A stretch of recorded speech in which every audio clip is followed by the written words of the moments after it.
తమిళనాడుకి సంబంధించి అయితే అన్ని ఎగ్జిట్ పోల్స్ అన్ని కూడా మనం చూసాం డిఎంకేకి పట్టం కట్టాయి దాదాపుగా.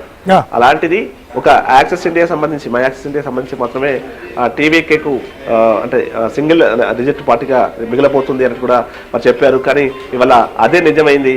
అయితే విజయ్కి సంబంధించి మనం సమావేశం ఏర్పాటు చేసినప్పుడు ఆ మాస్ సంబంధించిన జనాల తాకిడి మనం చూసాం. ఎక్కడికి పోయినా జనాలు బ్రహ్మరథం పట్టారు, ముఖ్యంగా యూత్, మహిళలు. వీరికి సంబంధించి మాత్రం చాలా పెద్ద ఎత్తున విజయ్కి బ్రహ్మరథం పట్టారు.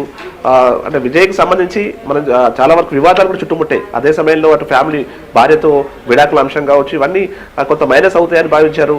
ఆ తొక్కిసలాట ఇన్సిడెంట్కి సంబంధించి కూడా సిబిసిఐకి సంబంధించి ఎంక్వైరీలు, ఇలా వరుస వివాదాలు, ఆయన సినిమా రిలీజ్ కాకపోవడం, ఇట్లా ఈ వివాదాల నేపథ్యంలో మహిళా ఓట్లు కూడా ఆయనకు పడకపోవచ్చు అటువంటి ఒక వాదన వినిపించింది.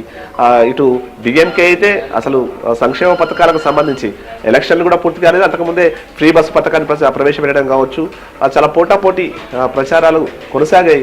ఈ సమయంలో ప్రస్తుతం విజయ్ పార్టీ మాత్రం దూసుకుపోతుండడం, ముఖ్యంగా అర్బన్ ఏరియాలో అయితే ఆ ప్రపంచం కనిపిస్తోంది.